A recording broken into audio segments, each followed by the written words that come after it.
Yo, bien le bonjour à tous, j'espère que vous allez bien, ici Spriganek.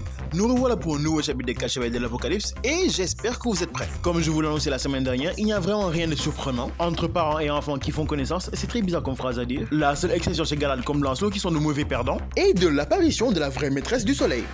Waouh, madame.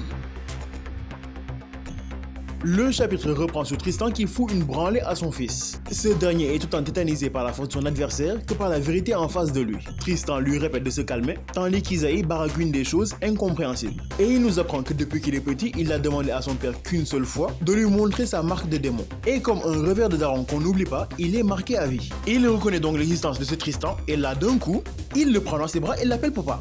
Alors j'avoue, j'aurais réagi comme Tristan. Si jamais un gars que je ne connais ni dedans ni d'Eve essaie de venir me tuer, que je lui pète sa gueule et que juste après il m'appelle papa, oui, j'aurais des questions à poser. Dans le même temps, Gawain est surpassé autant sur le plan magique que physique. Ses incantations sont moins rapides que celles de Leewarch et elle a du mal à esquiver en même temps. Elle opte alors pour la forme Malabar, qui est généralement le point faible des incantateurs et des invocateurs, et malheureusement, elle n'est pas assez rapide encore une fois. C'est alors agacée qu'elle s'attaque aux artefacts de Leewarch. Et naturellement, elle le prend mal, surtout quand c'est sa mère qui en est à l'origine. Par contre, à quel moment, contre une personne que tu as l'intention de tuer, tu donnes ce genre d'informations? Alors Gawain, qui vient de découvrir l'amour maternel, s'excuse, retire ce qu'elle dit et lui dit qu'elle a une très bonne mère. Si tu savais. Leur combat reprend, mais Gawain reste toujours trop lente. Elle gagne en puissance avec ses muscles, mais si elle n'arrive pas à toucher son adversaire, ça ne sert à rien. Et c'est là que Gawain a découvert la calisthénie. Comme Rock Lee qui s'est délesté de ses poids, elle a optimisé ses muscles pour atteindre une nouvelle forme et ainsi atteindre le paroxysme de son pouvoir, autant physiquement, autant en force qu'en vitesse. Maintenant qu'elle est libre de ses mouvements, elle arrive à y imbriquer ses incantations pendant qu'elle te marave. Je n'aimerais pas être à leur place. Le changement de stratégie est payant, et pour elle comme pour Tristan, ça lui donne une aura qu'on ne lui prêtait plus depuis un bon moment. Et c'est pour vous présenter la maîtresse du soleil, accessoirement maman.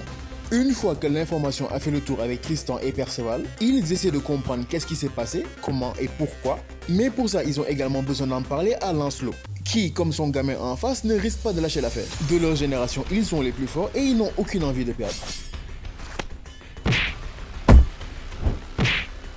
Si même ton coéquipier te dit que t'as aucune chance contre Lancelot, laisse tomber. Mais bon, Lancelot est un mauvais perdant et j'imagine qu'il a légué à son fils ses particularités. Et c'est alors pour le finir qu'il utilise une de ses capacités, pénétration. Suite à ça, Lancelot tombe dans le vide, ce qui a de quoi choquer, et Galad qui prend la pose victorieux et fier de lui. Je ne vais pas faire genre, hein. Qui y croit? Disons-nous la vérité, il n'y a aucun monde où on va s'inquiéter pour Lancelot. Et il y a, je dirais 80%, qu'on ne sorte l'excuse qu'il s'est fait avoir comme avec Ban à cause du pouvoir d'un Galad.